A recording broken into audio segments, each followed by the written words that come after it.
Students, तो exercise number 1.3 हमारी continue है और 1.3 के दो क्वेश्चन सॉल्व किए थे हमने, that is question number 1 and question number 2। Question number 3 में काम क्या करना है? क्वेश्चन नंबर 3 में काम ये करना है कि आपको रेडिकल वाली फॉर्म बना के दी हुई है, मतलब क्वेश्चन में स्क्वायर रूट्स गिवन है और आपको वो जो रूट्स हैं, वो जो रेडिकल साइन है वो हटाने और उसके बजाय आपने जो फॉर्म बना के लिखनी है वो एक्सपोनेंशियल फॉर्म होगी। एक्सपोनेंशियल फॉर्म किसे कहते हैं? अगर किसी क्वेश्चन पर से मैं ये रेडिकल्स हटाकर इसके बजाय इनकी पावर्स लगा दूं तो हम उन्हें कहते हैं एक्सपोनेंशियल फॉर्म, जिसकी एक छोटी सी एग्जांपल मैं आपको ये बता रहा हूं कि अगर मैं ये रूट एक्स लिखता हूं और मैं आपसे ये कहता हूं कि मुझे ये रेडिकल वाला साइन रिमूव करना है, तो इसका बड़ा आसान सा तरीका है, हम ये रेडिकल वाला साइन रिमूव कर देते हैं और इसके बजाय पावर लगा देते हैं 1/2। क्योंकि ये स्क्वायर रूट है तो पावर क्या आ गई? 1/2। अगर क्यूब रूट होता तो पावर आती 1/3 एंड सो ऑन, ये चलता रहता है। अच्छा, अब यहां पर अगर हम देखें तो इसका आंसर क्या होना चाहिए? इसका आंसर होना चाहिए स्टूडेंट्स, ये स्क्वायर रूट है तो स्क्वायर रूट जब हम रिमूव करेंगे तो इस पर पावर आ जाएगी 1/2। सिंपल, कुछ नया तो नहीं था, सिर्फ ये रेडिकल वाला साइन हटाया और पावर क्या आ गई? 1/2 पावर आ गई। ओके, यहां देखते हैं यहां क्या सिचुएशन है। अच्छा, यहां एक चीज जो अलग है वो ये है, आप ये कंफ्यूज मत होना कि ये जो 5 है उसका रेडिकल से कोई कनेक्शन है। रेडिकल से कोई कनेक्शन नहीं है। ये जो 5 पावर है वो x/y की अपनी पावर है, रेडिकल के बगैर, रेडिकल के अलावा। तो इसका क्या होगा स्टूडेंट्स? इसका ये होगा कि आपने लिखा x/y की पावर 5। यहां तक बात समझ में आ गई? उसके बाद जब आप रेडिकल वाला साइन हटाएंगे तो ये रेडिकल वाला साइन जब हटेगा तो इस पर पावर आ जाएगी 1/2। ऐसा है। ये 1/2 क्यों आया? जब आपने रेडिकल वाला साइन रिमूव किया तो पावर आ गई 1/2। बाकी ये 5 अपनी जगह लिखा हुआ है, कहीं नहीं गया। अब जब हम इसको और एक्सपेंड करते हैं, इसको सॉल्व करते हैं, तो इसका ओवरऑल आंसर बनता है x/y की पावर 5 1 जा 5, ये हो जाएगा 5/2। ये हो गया इसका फाइनल आंसर। आसान लफ्जों में ये हुआ है कि 5 अपनी जगह पर है स्टूडेंट्स, वो कहीं नहीं गया।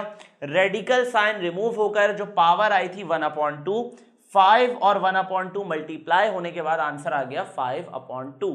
ओके, पार्ट 3 पर आते हैं। पार्ट 3 पर एक नया रूल सीखेंगे हम अलजेब्रा का, अगर अभी तक आपने नहीं सीखा हुआ तो अब आप सीखेंगे।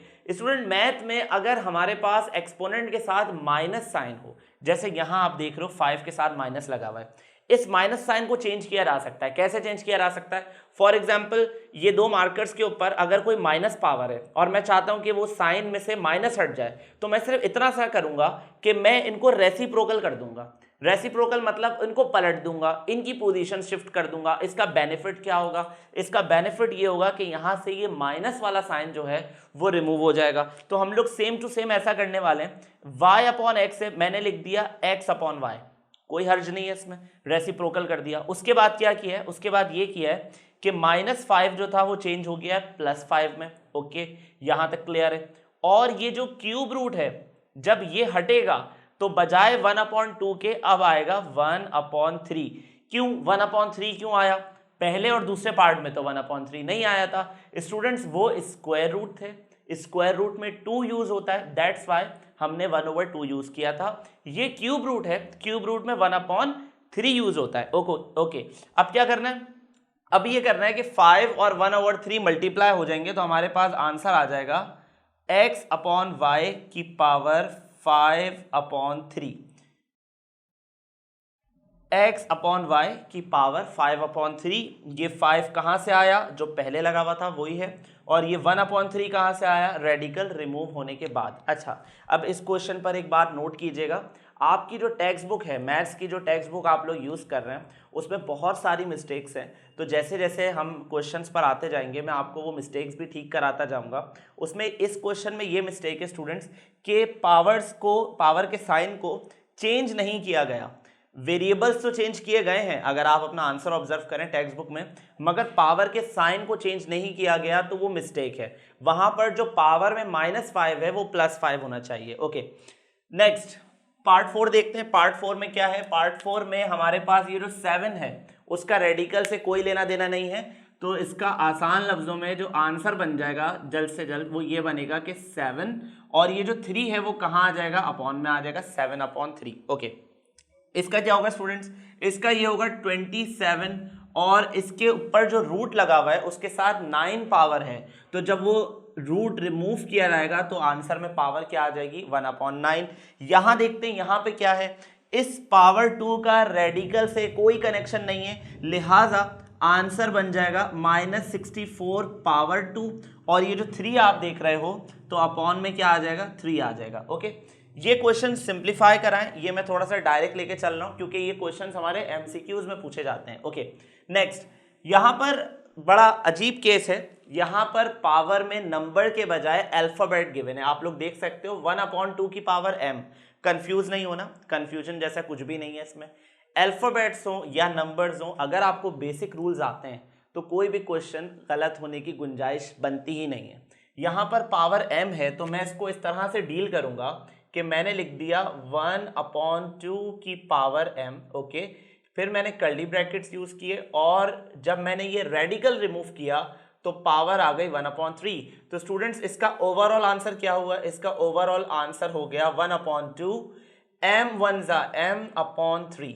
अगर आप ये कहते हैं कि m का टेबल कैसे पढ़ रहे हैं सर, m का तो कोई टेबल नहीं होता स्टूडेंट्स, जब हम किसी भी चीज को 1 से मल्टीप्लाई कराते हैं तो आंसर में वही आ जाती है। For example marker multiply by 1 equal to marker, कोई चेंज नहीं है इसमें, ठीक है। अच्छा, यहां पर पावर है 3 तो इसका आंसर हो जाएगा xy पावर 3, और डिनोमिनेटर में क्या आ जाता है, डिनोमिनेटर में वो आ जाता है जो यहाँ पे इंडेक्स होता है, यहाँ पर इंडेक्स 5 है तो मैंने यहाँ पे 5 लिख दिया।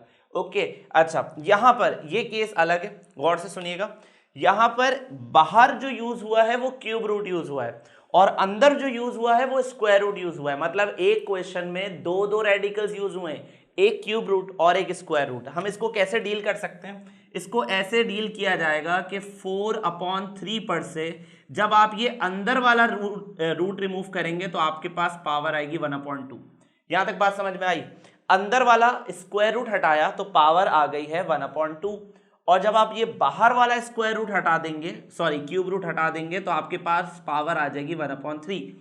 ये जो दोनों पावर्स आई हैं ये आपस में क्या हो रही हैं, जब इनके बीच में मिडिल ऑर्डर में कोई साइन नहीं है तो डेफिनेटली ये दोनों आपस में मल्टीप्लाई हो रही हैं, तो इसका ओवरऑल आंसर बन जाएगा 4/3 की पावर 1/6। ओके, तो यहां तक हमने जो ये क्वेश्चंस करे उसमें सिर्फ और सिर्फ हमने जो रेडिकल फॉर्म थी उसको कन्वर्ट किया एक्सपोनेंशियल फॉर्म में, और इसका लास्ट पार्ट रह गया क्वेश्चन नंबर 4, और उसमें हम देखेंगे कि एक्सपोनेंशियल फॉर्म पहले से होगी, हम उसको बनाएंगे रेडिकल फॉर्म। ओके स्टूडेंट्स, तो यहाँ तक हमने ये देखा कि हमारे पास जो ये क्वेश्चन था हमने इसको एक्सपोनेंशियल फॉर्म बनाया है, रेडिकल से एक्सपोनेंशियल बनाया है। अब हमारा एक्सरसाइज नंबर 1.3 का लास्ट क्वेश्चन रह गया है जो कि हम डिस्कस करेंगे अपने नेक्स्ट वीडियो लेक्चर में। तो अपना ख्याल रखिएगा स्टूडेंट्स, अल्लाह हाफिज़।